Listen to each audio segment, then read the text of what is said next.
اس صدی میں آپ کو معلوم ہے سوویت یونین کا نام و نشان نقشے سے ختم ہو چکا. یہ تو چونکہ ابھی ریسنٹ بات ہے، سب کو یاد ہے. اس صدی میں پہلے گریٹ اوٹومان امپائر، عظیم سلطنت عثمانیہ، وہ سوویت یونین سے بھی بڑی تھی. سوویت یونین کا تو رقبہ بڑا ہے، اس کی نہ اتنی آبادی ہے نہ اس کا علاقہ جو ہے زرخیز اتنا، وہ تو ٹینڈرا کے میدان جو ہے ان کی وجہ سے آپ کو رقبہ نظر آتا ہے. گریٹ اوٹومان امپائر، یہ پورا ابھی جو یوگوسلاویہ کہہ رہے تھے، یوگوسلاویہ کیا، پورا ایسٹ یورپ جو ہے یہ ان کے زیر نگین تھا.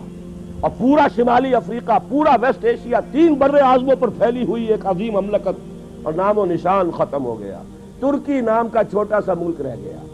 اسی طریقے سے یہ بالکل ہو جانے والی بات ہے، نہ سمجھیے گا جو ہسپانیہ میں ہوا تھا اور جو اب بوسنیا میں ہو رہا ہے وہ یہاں نہیں ہو سکتا.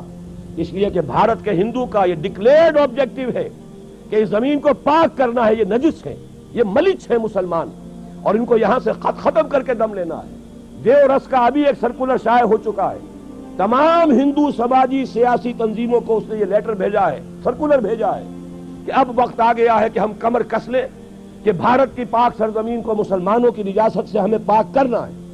اور میں آپ کو یقین دلاتا ہوں کچھ تھوڑا سا رد عمل پاکستان اور بنگلہ دیش میں تو ہوگا، باقی پوری مسلم ورلڈ میں کوئی رد عمل نہیں ہوگا. میں گارنٹی، آئی اسٹینڈ گارنٹی، کہیں سے کوئی رد عمل نہیں ہوگا. اس لیے کہ ایودھیا کی مسجد پہ انہوں نے دیکھ لیا، ہم نے بھی جو رد عمل کیا ہے وہ کوئی صحیح رد عمل تو نہیں تھا. ہم نے مندر گرا دیا، کیا کیا، کیا حاصل ہوا؟ بدنامی دنیا میں مول لے لی، دینی اعتبار سے بھی غلط اور دنیاوی اعتبار سے بھی غلط. فائدہ کچھ نہیں، نقصان ہی نقصان. لیکن یہ کہ بنگلہ دیش میں ہو گیا، پاکستان میں ہو گیا، باقی پوری دنیا میں کسی نے یہ بھی نہیں کہا کہ یہ دوبارہ مسجد بن جانی چاہیے ورنہ ہم اپنے تجارتی تعلقات ختم کر لیں گے. سفارتی تو بہت دور کی بات ہے، کوئی الٹیمیٹم وار تو بہت دور کی بات ہے، تجارتی تعلقات ختم کرنے کی بھی کسی ایک مسلمان ملک میں دھمکی نہیں. تو انہوں نے نبض دیکھ لی ہے کہ غیرت نام تھا جس کا گئی تیمور کے گھر سے. اور اگر بھارت میں یہ کچھ ہو گیا تو آپ یہ جان لیجئے بھارت کے جو عزائم ہیں، میں نے یہ چیزیں لکھی ہیں، پچھلی جمعے کو چھپ چکی ہیں. بھارت کے عزائم صرف بھارت تک نہیں ہیں. پراچین بھارت جس کے احیاء کا وہ خواب دیکھ رہے ہیں، اس میں افغانستان سے لے کر انڈونیشیا تک یہ تو ان کا ٹیریٹوریل کلیم ہے. جیسے گریٹر اسرائیل کا کلیم آپ کو معلوم ہے، اور جو گریٹر انڈیا ہے، مہابھارت افغانستان سمیت، افغانستان سے شروع ہو کر اور انڈونیشیا یہ تو انڈیا اس کے نام کا جز ہے. اس اعتبار سے یہ تو ٹیریٹوریل ایسپیریشنز ہیں. جہاں تک ان کا تجارتی اور معاشی دباؤ ہے وہ ایران اور عرب کو بھی اپنا حصہ سمجھتے ہیں، زون آف انفلوئنس سمجھتے ہیں. اور یہ زون آف انفلوئنس اب تقسیم ہوگا اسرائیل میں اور بھارت کے درمیان. ان کا گٹھ جوڑ جس تیزی سے بڑھ رہا ہے وہ آپ کے علم میں ہے.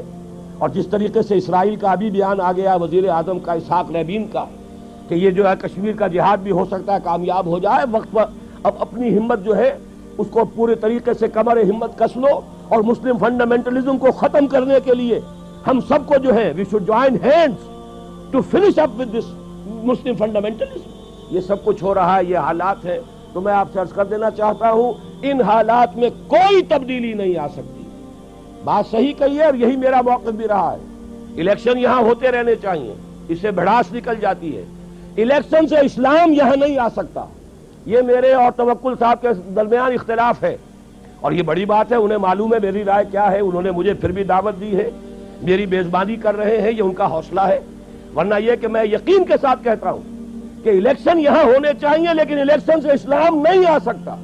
اس لیے کہ اگر تو اسلام سے مراد ہے نظام، تو نظام کبھی الیکشن سے بدلتا ہی نہیں. الیکشن سے تو کوئی نظام جو قائم ہے اسے چلایا جا سکتا ہے. تو میں ہمیشہ سے قائل رہا ہوں اور اب بھی میں اس جمعے میں انشاءاللہ پرسوں تقریر تفصیل سے کروں گا. جو میری پچھلی تقریر تھی وہ شاید میثاق میں چھپ چکی ہے، آپ کے علم میں آئی ہو، ورنہ تازہ میثاق دیکھ لیجئے گا. پچھلا میثاق جو تھا میں ہمیشہ سے اس کا قائل رہا کہ الیکشن ہوتے رہنے چاہیے. لیکن جو اصل ہے اس ملک کے لیے استحکام وہ اسلام سے ہوگا، اور اسلام سے مراد اسلام کا نظام خلافت، وہ مکمل پولیٹیکو سوشو اکنامک سسٹم جو دور خلافت راستہ میں قائم رہا تھا. وہ اسلام اگر آئے گا تو پاکستان نہ صرف خود مستحکم ہوگا بلکہ دنیا میں عالمی نظام خلافت کا نقطہ آغاز بن جائے گا. یہیں سے اسلام کا احیاء ہوگا.